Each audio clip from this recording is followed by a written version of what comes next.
Okay. B'Shem Hashem Na'aseh v'Natzliach. Welcome, guys.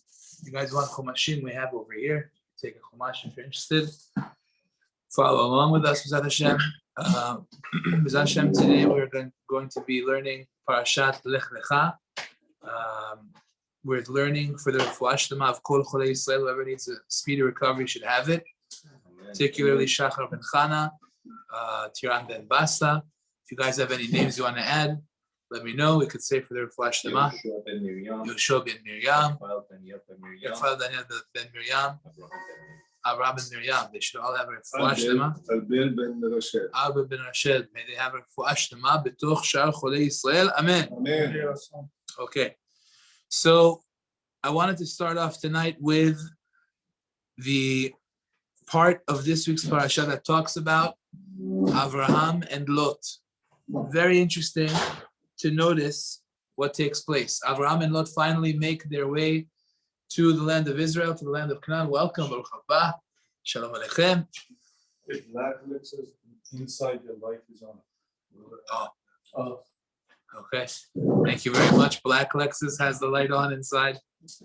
Hazaku Baruch. Okay. Excellent. So now, very interesting story. We have here the shepherds of Avraham and the shepherds of Lot getting into a fight. Again, Avraham is, of course, the father of our nation, and Lot is his nephew. Now, Avraham was gracious enough to take Lot with him to the land of Canaan, and they're living together, and Baruch Hashem, they're growing together, and because of Avraham and what he's doing, Lot, his nephew, becomes very wealthy. They have plenty of sheep. Back then, wealth was pretty much measured in sheep, herds of sheep, that they had a lot of sheep, Baruch Hashem. That means you have a lot of wool, you have a lot of milk, you have a lot of things that you can sell. And Lot is doing very well, but the sheep need to eat, right? The sheep have to eat. So it says over here something very interesting. So Lot and Avram, their shepherdsmen have a big fight. But here, Riv, there was a fight. Ben Lot to Ben Avram. Big fight. What was the fight? So Rashi tells us, and the Midrash tells us, that the men that worked for Avraham, they told Lot that his workers are doing something very bad. They told the shepherds of Lot, you guys are doing something very wrong, because you cannot take your animals to graze on private property. You can't have your sheep eating other people's grass. That's stealing. You can't do it. Okay? And Lot and his shepherds contested and said, no, this is actually fine. Now the question is, why is it okay? What could possibly be an argument against this? If you're taking somebody else's property, you're stealing. It's pretty straightforward. So Lot says, no, not so fast. Why not? Because there's a cheshbon, there's a calculation here. First of all, Avraham does not have any children, right? He doesn't have any kids. So if anybody were to inherit whatever Avraham has, it would be his nephew, Lot, because that's all he's got. He's got a nephew. Now, Hashem already told Avraham that I will be giving you this land. So this land really belongs to Avraham, right? But, right, he doesn't have any children. So when he dies, who's going to be the one to get it? Lot. So therefore, Lot says, look, you see that all this is coming to me eventually. Everybody here and all their properties and everything that's here is coming to me. So therefore, I am allowed to let my animals graze on people's private property. Clear? That's what he was saying. Now, the Torah tells us something very interesting. It gives us this entire pasuk. It tells us that there was a fight between the shepherds of Lot and between the shepherds of Avraham. And then it says something interesting. And then it adds 3 words. V'hakenaani az ba'aretz. And the Canaanim were in the land at that time. So the Farshim say, why is that there? What is the purpose of saying that the Canaani was then in the land at the time? So the answer is because the whole thing is obviously very ridiculous. It doesn't fly. Such a logic is backwards. Right now, do you own the property? No, you don't own the property. Does your uncle even own the property? No, he doesn't own the property. So who does own the property? Says the Torah, it's the Canaani people that are living there, they own the land. Now, why do they own the land right now? Because they still had certain zechuyot, they still had a certain timeline to live in Israel. Everything that Hashem does, he does with an exact calculation. So if let's say they only had the zechut to live there for another 200 years, that means that they are there for another 200 years. They only have zechut for another 20 years, that means they're there for 20 years. But that's it. But whatever time they are allotted, that's what they're going to get. And not a day earlier or a day later. They're going to get their 20 years.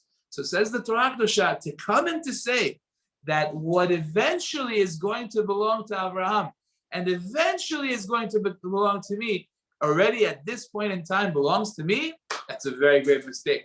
And the truth of the matter is that it's not true, because eventually Yitzchak became the heir of Abraham. And it's true, Lot couldn't foresee that at this point after so many years of Abraham not having any children, that he would eventually have a child, but that doesn't matter. The point is that he doesn't own it right now, and neither do you. So therefore, how could you let your animals go and eat from other people's property? Now, the reason that I wanted to focus on this for a minute is because it's significant of something much bigger. Something much bigger. This is a common problem all throughout the ages that we have. The common problem is that the Yetzer Hara is able to twist our logic, to make something that is so wrong appear to be something very okay. And here's a person who I guarantee you, Lot is not a bad man. I want to show you.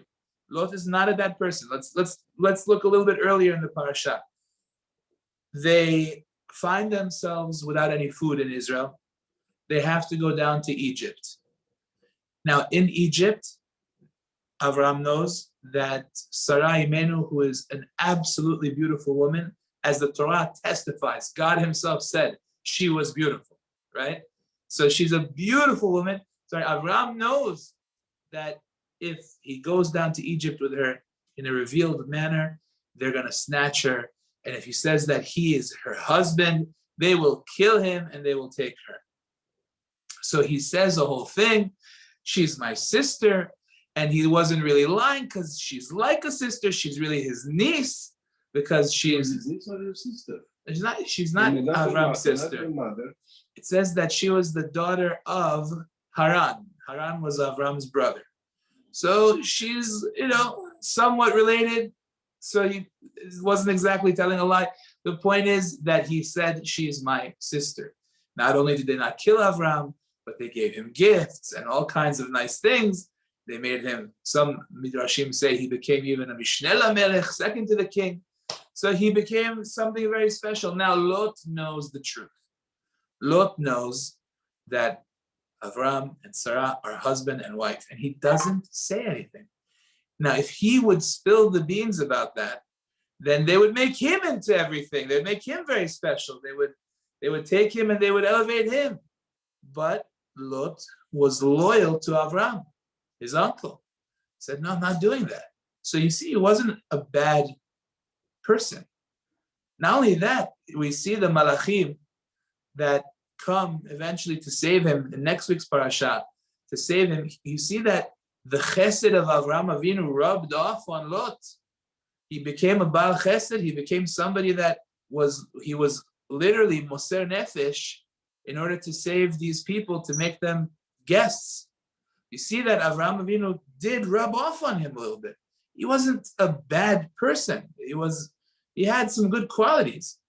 So You ask yourself, well, in that case, it's an even bigger question. Let's look at it this way. Avraham Avinu, the whole entire world gets to eat at your house. Random people, random strangers, you open your door to them, you feed them, you give them a place to sleep, you have enough room for everybody, right? And now you get into a fight with your nephew Lot. So, okay, we work it out, we deal with it. What does Avram say? Hipared na me'alai. Sayonara. Im hasmol, you go left, ve'emin, I go right. Im ha'imin, asmila, you go right, I go left. Goodbye. Why? He's your nephew. He was loyal to you. You taught him, he picked up things from you. So what's the story here? Why do you have to kick him out like that? Right? What's the idea? So Farshim point out this exact point, which is that if somebody, let's say, has a bad ideology, the people that Avram was bringing into his home, they were idol worshippers. You could technically reason with them, talk to them, explain to them, look, this is nonsense. And you help them to come around, Even if somebody, God forbid, is a murderer, so, you calm him down, you relax him, you get him not to be so, as they say, trigger happy. You get him to relax, he can change. When somebody has a lust for money, though, someone has a real lust, he wants money, he's got greed, so then he has a big problem. And what happens is that he could twist the logic so much so that he could actually end up calling stealing perfectly fine. He says, of course I was allowed to take that. Of course. What do you mean? Avram is eventually going to be the owner, and eventually I'm going to be the owner of the land. So therefore it's all mine right now. Meanwhile, you don't own 1 inch. Right? So that's the problem with greed. Avram, the Midrash tells us, was afraid that might rub off on him, on himself. So Avram says, okay, you have to go. Sorry. If it could have an effect on me too, I got to get rid of you. Again, not that I don't love you. Look what happened at the end of the parasha. At the end of the parasha, we're going to talk about this. There was a war between the 4 kings and the 5 kings. And what happened?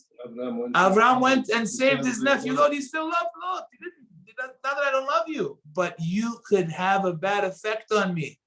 You might influence me to also let my own shepherds go and eat on other people's property, because every one of us wants to make more money and to have more in our pocket. And therefore, it's a danger. So Avram had to say to Lot, you have to go. I want to just give you, I heard the story from Rabbi Zechariah Wallerstein, who passed away not too long ago. He says over a story about, just to give you an example of what we're talking about. He says one time there was a woman that came to him. He was very involved in helping ladies that came from, all kinds of broken homes, broken families. He helped them out a lot. So there was this one particular woman that said to him that she's really devastated. She doesn't know what to do. Why? Because she's a married woman, and unfortunately, she had relations with somebody who's not her own husband, and she's coming to him for help. She doesn't know what to do. So he said, "May I know who the guy is? Maybe there's something I could say to this person."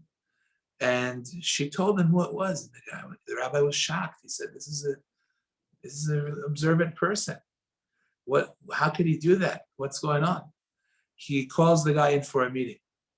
So he says, "Listen, so-and-so told me that she and yourself are having some kind of a relationship."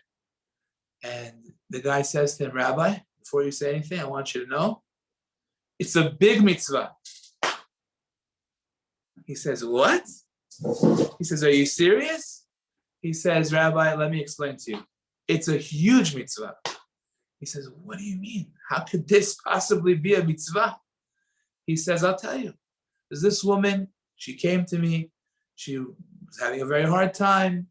She's very depressed about different things in her life. She's very down. And she told me she wanted to kick the bucket, Hashem Yishmor. She wants to end it all. And I said, no, not on my watch. And he said, if that's going to happen, then, that's going to be terrible. So he offered to have this relationship with her. And now, she committed that very terrible sin. And he said, are you kidding me? You want to tell me that you took a vulnerable girl and you exploited her vulnerability, and you have the audacity to call that a mitzvah, right? And what you did is you broke a family. Now this family is broken. They can't live together anymore, the husband and the wife. The kids, God knows what's going to happen to them. And you're doing mitzvah. Mitzvah like that, we don't need, right?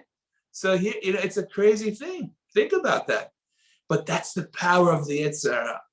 The power of the Yetzer Hara is that it can take your pure, unadulterated logic that's reasonable and understanding, and it can completely twist it. And that's what happens today, unfortunately, nowadays. So that's the Torah's teaching to us today, that it has to be that you think clearly, and you don't let that happen. And the Torah is warning us that even the best of the best people can fall in that area. Even if you're Avraham Avinu's nephew, you can totally fail in that area.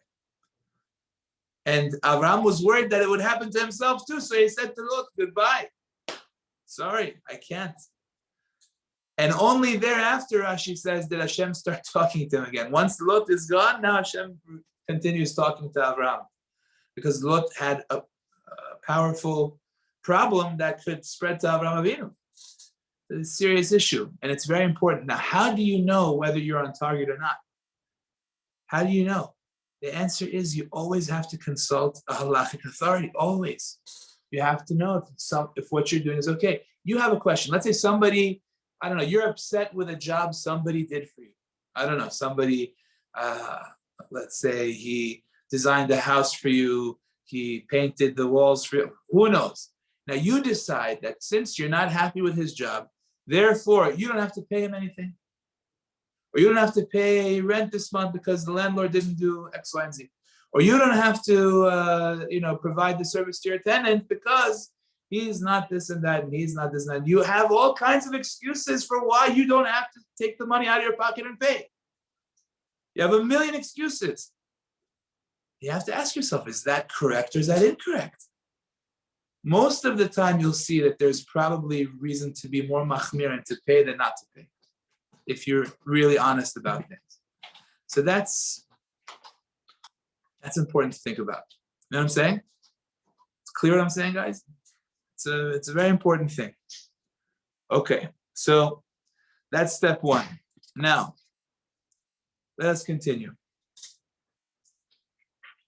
Pasuk tells us that Hashem tells Avraham Avinu that because Avraham is so loyal to Hashem, HaKadosh Baruch Hu is going to give Avraham a special blessing.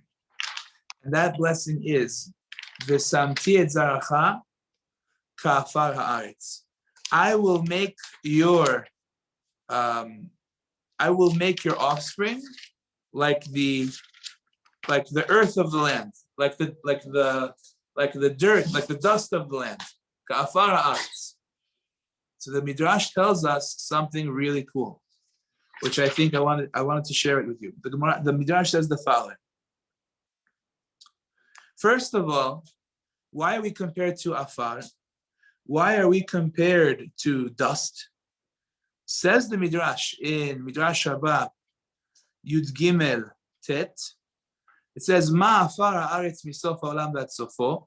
Just like the dust goes from one end of the world to the other, kach banecha, so too your sons, your sons will be scattered from one end of the world to the other, which is, we know that that's true. We're all over the place. And just like the dust of the earth, the only way that it's able to produce anything is if you pour water onto it, if it rains on it, and therefore it can produce plants, vegetation. Af Yisrael, so too the Jewish people, אינם מתברכים אלא בזכות התורה שנמשלה למים. So too, the Jewish people are only able to be productive if they are blessed with the Torah, which is considered to be like water. That's the life force of the Jewish people. And here's the point that I really like to share with you. Uma afar mevalet klei matachot, and just like dust and the earth is something that is so strong that it lasts even longer than metal. Eventually metal is gone, but the earth is still here, before the metal and after the metal. V'hu kayam l'olam, it stays forever. Kach Yisrael, so too the Jewish people, kol ovdei kochavim betelim, all the goyim, they are betelim, they end up becoming nullified, they cease to exist. Vehem, but the Jewish people are kayamim, they end up staying forever. This is a really important point. I think that this point is so strong because it's the answer to any kind of moment of lack of faith you may have. I'll tell you what I mean. They say, an interesting story, King Louis XIV of France was friendly with a famous French philosopher, poet, author by the name of Voltaire. I don't know if you guys ever heard of Voltaire. He wrote a couple of books, very interesting books that he wrote, different stories. Anyway, King Louis XIV asked Voltaire, so goes the story, give me a proof, the best proof to the existence of God. Prove it. What do you think? Now, there are so many ways of going about it, but he gave a very novel approach. He said, sire, one word, Jews. He says, Jews are the biggest proof to God. The king said, what do you mean? He said, because think about it. The Egyptians, they were the height of power and their empire totally collapsed. They enslaved the Jews still survived. You had the Romans that attacked the Jews, they survived. You had the Greeks that attacked the Jews survived. You had the Persians that also were in charge of the Jews outlasted the Persian Empire as well. You had every single group that tried to conquer the Jews, and they ceased to exist, and the Jews survived. Now, how big of a population are they? Less than 1% of the world. He said, so how does that happen? How did these people that so many groups tried to annihilate them, how are they still here? There's only one explanation, he said, God. That's the only way you can explain it. I don't know a better way of saying it. It's a very solid and strong point. And I use this point personally. If I ever for a minute start doubting or start having a little bit of a lack of faith for a moment, which happens to everybody, ask yourself that question. Ask yourself, how could it be that this little nation, that we're less than 1% of the world, why does everybody care so much about this group of people? How do we make so much noise? Jealousy. No, I'm saying my point is, but who cares if there's a group, let's say, that's less than 1% of the population of the world, and we don't even know their names? It's not the quantity, it's the quality. Oh, but why do we have this quality? There's only one answer. That's it. That's the only way. So this is coming from a goy, from Voltaire, telling King Louis. It's a famous story. Yeah.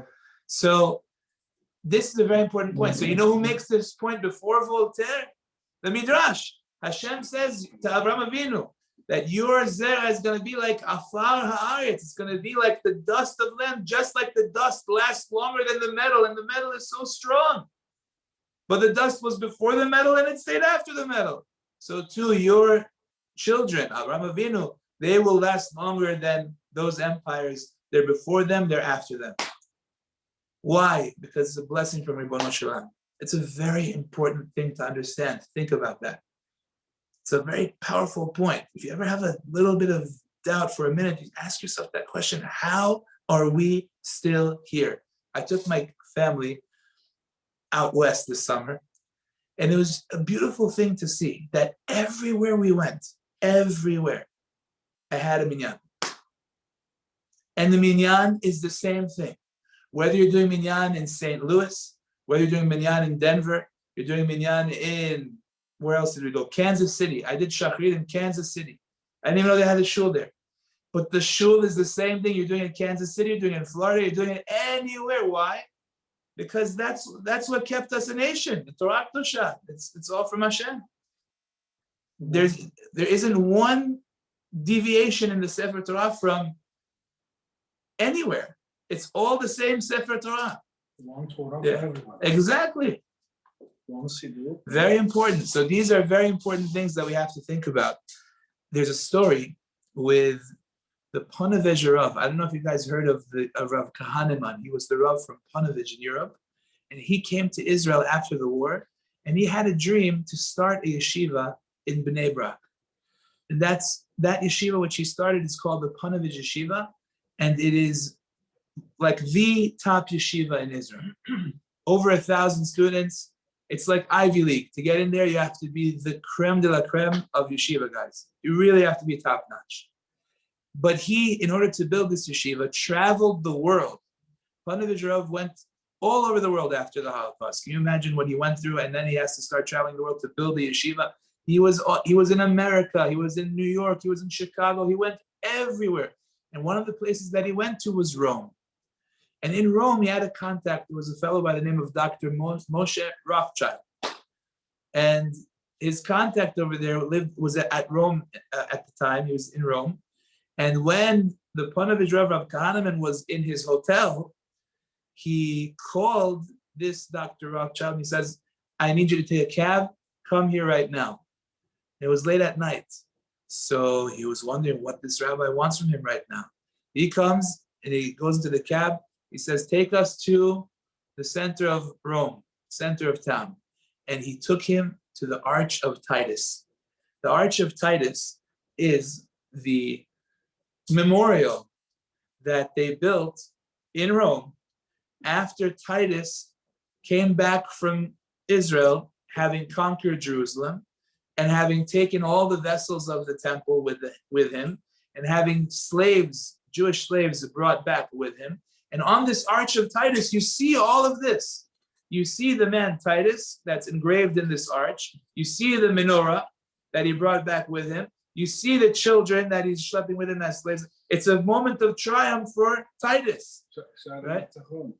Exactly. So against the Jews in the temple. So the Panovich Rav took this Dr. Rothschild out of the cab. And just for a second, he stood and he screamed at the arch. He says, Titus, Titus, we are here. Where are you? Where are you? That's what he said.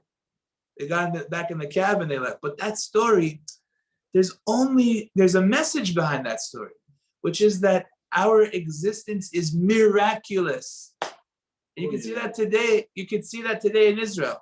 If somebody thinks that the reason that Israel exists is only because of the incredible wit and knowledge of, I don't know, the Mossad and the army, and I mean, God bless them, but at the same time, if you think that that's why we're there, then you miss the boat.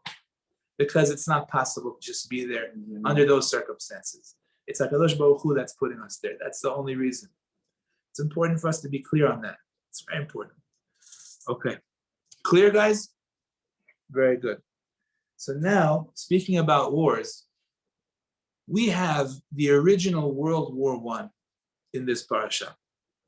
This parasha has in it something very interesting, and that is the war between the 4 kings and the 5 kings. If you want, take a chumash and open up in the back of your chumashim, and you'll see a nice piece from Art Scroll that they actually show you who versus who in a nice picture. Take a look at it. It's on page 1324. The War of the 4 and 5 Kings. Very cool. This is only in the new Art Scroll chumashim. So if you don't have a new one, sorry. What? 1324 in the back. Okay, so what they're doing here is they're trying to show you what happened. So let me tell you the story the way that the Chumash describes it, and we will then kind of elaborate on it. So let's take a look. So the kings who battled. So you have the 4 kings on the left side, and you have the 5 kings on the right. So the 4 kings, the first one, his name was Kedor Laomer, the king of Elam. Then you had Tidal, the king of Goyim. Then you had Amrafel, Melech Shinar, the king of Shinar, and Arioch, Melech Elasar. Those are the 4 very powerful kings. Then on the right, you've got Bera, Melech Sdom, Bera, the king of Sdom, Birsha, Melech Amorah, the king of Amorah, Birsha was his name, Shinav, the king of Adma, Shemever, the king of Tzevoim, and Melech Tzoar, Melech Bela, Hitzoar, which is the king of Bela, which is also known as Tzoar. We don't know his name. So that's the matchup over here. Now you would think 5 versus 4, who's going to win? 5, right? But it turns out that the 4 were much more powerful than those 5. And the Mefarshim point out because Sdom and Amorah were places that they were so finicky and so pampered. They weren't warriors. They weren't really, they saw a fight, they ran for it. Not only did they run for it, but when they prepared, they had prepared ditches and trenches to be able to hide out and to attack the enemy. They actually fell into their own trenches that they prepared. They were so unprepared for war that they just ran away. They ran for their lives. They lost big time. So in this war, the way that the Torah presents it is the following. It says that there was basically an agreement between the 4 kings and the 5 kings, that the 5 kings would pay taxes to the 4 kings, and that would be the peace treaty. In other words, there's no war on condition that you 5 kings pay taxes to our nations. We don't attack you, we don't do anything to you, and that's it. That was the agreement. Now, for a bunch of years, I believe it says for 14 years, we could take a look inside the Chumash. For 14 years, they were doing this. For 12 years. For 12 years, they were paying. And then for 13 years, they rebelled. So in other words, 12 years of paying taxes. The end of 12 years, they said, forget this, we're out. And then 13 years, they rebelled. They said, get out of here. We're not paying you taxes. We're not paying you nothing. Year number 14 of their rebellion comes along Kedor Laomer with the other 3 kings, attacks the 5 kings, and they win big time. And not only do they win, but at that point, they go ahead and they take Lot from Sdom, and that's when Avram gets into the picture and tries to save save Lot. That's the simple explanation of what it says in the parasha. Clear? So far, so good? 100%? Sure. Okay, great. Now, there's a question here. The question here is like this. So just before we get there, you'll notice in this picture, so what they did was they started from the top. They came from the north. If you look at the green arrows, they came from the north. Any little city that was in their way that they thought might attach themselves to the other 4 kings, they conquered them. So they came from the north all the way down, all the way to almost to Yam Suf. Then coming back up towards the west, and then moving back towards Yam HaMelach further north. And then eventually having the fight with the other 5 kings. So they got rid of everybody else that surrounded the 5 kings, attacked all of them, and then attacked finally the 5 kings themselves. Clear? Okay. Now, the question is like this. The way that I described to you what happened, who is the head of the fight against the 5 kings? Yeah. What? So the head that's against the 5 kings is Kedor Laomer. He's bringing now the other 3 kings to fight against the 5 kings. So it's him plus 3 against the 5, right? Okay. The problem is like this. When you look at the beginning, if you turn to page 60, you'll see it says, Vayhi bimei Amrafel melech Shinar. So you see that it was during the days of Amrafel, the king of Shinar, Arioch, the king of Elasar, Kedorlaomer, the king of Elam, Tidal, the king of Goyim. Why is the first king to be mentioned of those very powerful four? Why is the first one to be mentioned Amrafel? If Kedorlaomer is the main guy over here, why is he number 3 on the list? When it talks about who came with who, it says Kedorlaomer showed up and he brought his other 3 people with his 3 kings with him, and they had a whole big fight. Why, in the beginning, when you introduced the list, why was Amrafel number 1? Hear the question? Yeah. No? Should I say it again? Yes. Huh? Okay, good. So Why? Exactly why. So we have to take a step back. Who was Amrafel? Says Rashi, Amrafel is actually not his real name. Amrafel, Rashi tells us, who Nimrod. This is Nimrod. She'amar le'Avraham, Pol letoch kivshan ha'esh. This is Nimrod who told Avraham at the end of last week's parasha, fall into the fiery furnace. Amrafel is a combination of 2 words. Amar, Pol. Pol in English, same thing. Fall, Pol, same thing. Right? Not pool. Right? Right? Pol. Right? So Amar, Pol. He said, fall into the fiery furnace. Why is he in the picture? Why is he coming into this war? The answer is over here. It's based on a Zohar. The Zohar says something very interesting. The Zohar says the focus of this whole war was all around Avraham Avinu. Why? Because really, there was one main person who was behind this war, and that was Nimrod. Nimrod, by the way, means let us rebel. Let us rebel against God. Nimrod, his entire existence was to try and to tell everyone that he himself is a God and that everybody else around him is nothing and everyone has to worship him. Avraham's whole belief and what he was teaching everybody is that Nimrod and idolatry in general is nothing. So Nimrod is going around trying to get the whole world to worship him, to be in power over everybody. And Avraham is trying to get everyone not to do that. Originally, Nimrod threw him into the fire, and Avraham survived miraculously, and now he's going around continuing to do his thing.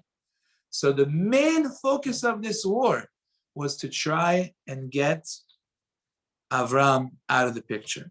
Now, when they saw that Sodom and Amorah also have no more connection to Nimrod, they're rebelling against Nimrod and against Kedorlaomer and those 4 kings, and they're saying, we don't care about you, and we don't think you're gods, and we don't think you're nothing. So they said, how did that happen? How did that happen? It happened one way. Who moved to town? Lot moved to town. Lot moved to town. He's Avram's nephew. He must be the reason, right? He must be the reason that what? That they're rebelling, because he's pushing them in that direction. So here's the plan. Let's go wage war on Sodom. Let's capture Lot, because he's a troublemaker anyway. And let's get Avram into the war, because he's going to come and fight for him. And then we'll get to kill him once and for all. So the whole purpose of all of this was to knock Avram out of the picture. That's the way the Zohar is explaining this war. So there are 2 aspects to the war. Kedorlaomer was in charge of the money, the monetary aspect. He was responsible to make sure that we're getting paid just like we used to. So he was, as far as money's concerned, that was Kedorlaomer's only worry. He's in charge of making sure that everyone comes to fight so they can start getting paid again. But Amrafel, which is Nimrod, his interest in this war is to become all-powerful God and to make people worship him again and to get people to stop listening to Avraham Avinu. Clear what's going on? So it's an amazing thing what took place over here. So that's why it says an interesting thing in the Midrash. The Midrash tells us that this really is the meaning of a different pasuk in Tehillim. There's a pasuk in Tehillim that tells us, Cherev patchu reshaim. that the sword that was drawn by the wicked people, Ze Amrafel v'chaverav. This refers to Amrafel and his friends. Now, if it was all about Kidor LaOmer, it wouldn't say it's Amrafel, it would say Kidor LaOmer. But the one who initiated the war really is Amrafel. That's what the Midrash is telling us. Le'apil ani ve'evyon. They wanted to make the poor man fall. That refers to Lot. Litboach yishrei derech, to slaughter those of straight path. That is Avraham Avinu. So Amrafel is the one that was trying to get everyone to kill Avraham Avinu so that he could finally come back and be a god. Nimrod had the kotnot or that Hashem had made Adam. He had that special garment that Hashem made the first man Adam. And when Adam wore it, all of the creations were subservient to him, because it showed that he was on top of all of creation, all of not just humanity, but all living things. And Nimrod wore that, and he had that power. So that's why he was able to convince everybody that he was wearing, that he was like a god. Eventually, who took it from him? Esav took it from him. That's right. He killed Nimrod. He wanted that for himself. And eventually it got to Yaakov, because that's what he had to wear in order to give over that scent of Gan Eden to Yitzchak Avinu. But the point being, Rabotai, that this World War I was all really revolving around Avraham Avinu. And Avraham Avinu eventually was able to go and to fight against all those four kings and win them. Look at what happened. Take a look at that paper over there. It says on that page, if you look at the orange lines, so you'll see that Avram, according to both opinions, actually chased them from the area of the Dead Sea all the way up almost to Damascus. You understand how far back he chased them? It's an amazing thing. He chased them very far away. Now, there are two opinions. Did he actually, it says he had 318 men. So there are two opinions. He actually had 318 men, or he only had one slave with him, Eliezer, that Eliezer's gematria, 318. It's an amazing thing. So yeah. The four kings win against the five kings. Correct. And then Abraham goes and wages war against the four kings. Correct. That's what happens. And he chased, not only does he wage war, but he chases them all the way up almost to Damascus. So that's, again, a tremendous miracle that happened. After the war, he saved his nephew. And that's how he saved his nephew. That's exactly right. Now, just to show you the audacity of what Sodom was like, when somebody wins a war, so then he keeps everything. You know, spoils of war are, I take the people, just like Titus. He took people, he took vessels, he took gold, he took whatever he could find. He took it all. Why? Because he won the war. So the king of Sodom says to Avram, Ten li hanefesh, give me the people, v'arichush kachlach, you got to keep the property. Whatever you find, it's yours.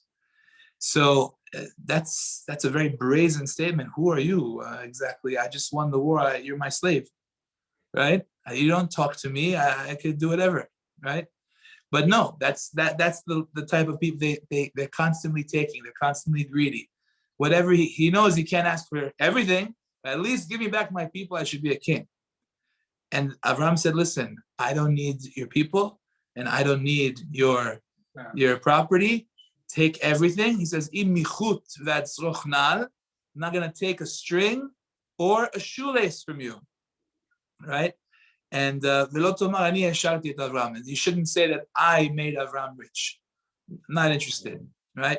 Not going to happen. Now, because of that, by the way, the Midrash tells us, because Avram said that he's not taking a string or a shoelace, we merited the strings of tzitzit, and we merited tefillin that we tie just like we tie our shoes. So because he said those words, and he didn't take anything from Sodom. Every little thing has a calculation. Speaking of which, how did Avram find out about the war? Now look at this. This is also an amazing thing. How did Avram find out about the fact that they took Lot? Exactly. So here's the story. The story was Vayavoha Palit. It says that there was one man that was a refugee. He came and he told Avram about the war and that they took Lot. And Og was a giant. You see how strong they were, by the way. They were literally fighting against giants and they won. Now, the problem here is that Og, his intentions were nefarious. They were very, very evil because Og desired Sarah, Avram's wife. And he figured that if he goes to war against these big empires, he's going to die. And Og will be able to get his wife. A very, very evil type of intention. That's what he says in the system. What? Well, everybody wants Sarah. Everybody wants Sarah. So now, so he goes and he tells him, now look what happens. Look at the amazing thing that takes place. Avram saves Lot. And Lot is still alive. Now, because Lot is still alive, he's able to have relations with his daughters in next week's parasha when Sodom V'Amorah is overturned in Abraham's zechut that he went to save Lot. And because Lot had relations with his daughter, then he had a son by the name of Moab, right?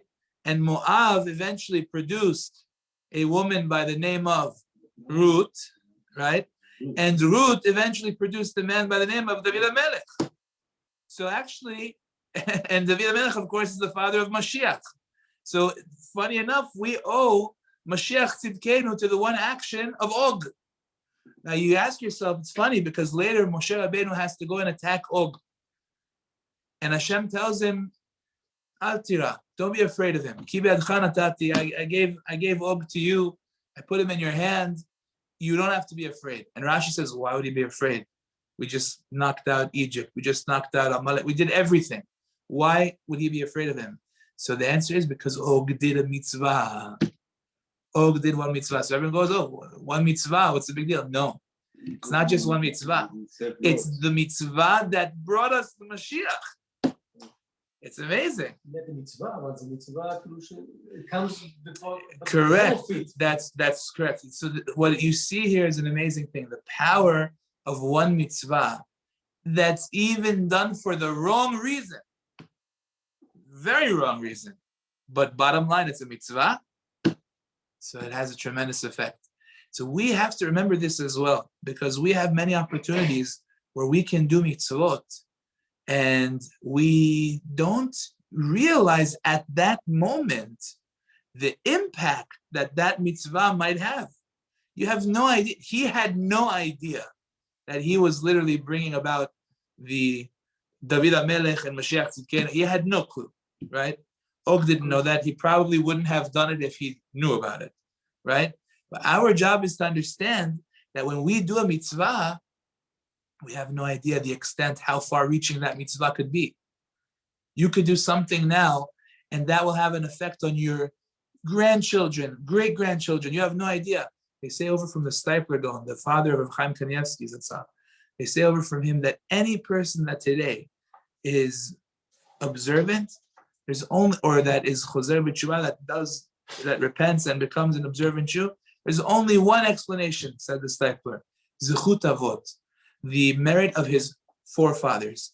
It must be that somewhere down the line, somebody, his grandfather, grandmother, was moser nefesh for the Torah, that he did something above and beyond for the sake of Torah, and that zechut is helping him to come back to Torah. And we want our children to be on the derech of Torah. So if we want that, that means we have to also do something that's above and beyond for the sake of the Torah. If it means it's a little bit harder for us to keep Shabbat, but we keep Shabbat, what is zechut that could go for our children, grandchildren, great-grandchildren. It means for a lady that it's harder to be a little bit more modest, but she's working on herself to be more modest. What is zechut in Shamayim? Amazing. You don't know what kind of zechut that could be for the person, for his children, grandchildren, great-grandchildren. It could mean the difference between them marrying a goy or not. Everything is a mystery. It's a mystery, and we're never going to know. Never. One of the things that I always love to tell everybody is about Yosef. Think about Yosef. It says that you know what about if his brother didn't do for sure, but think of it this way: the Jewish people are standing by the Yam Suf. 3 million people. 3 million people. The Egyptian army is behind them with weapons ready to go. They have nowhere to go, and there's nothing but ocean in front of them.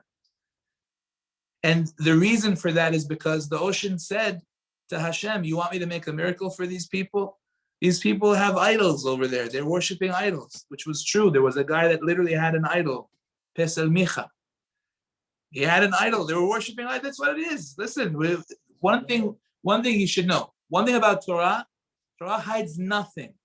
Nothing. Other religions, they say, yeah, our guy was this. He was totally holy. He was totally this.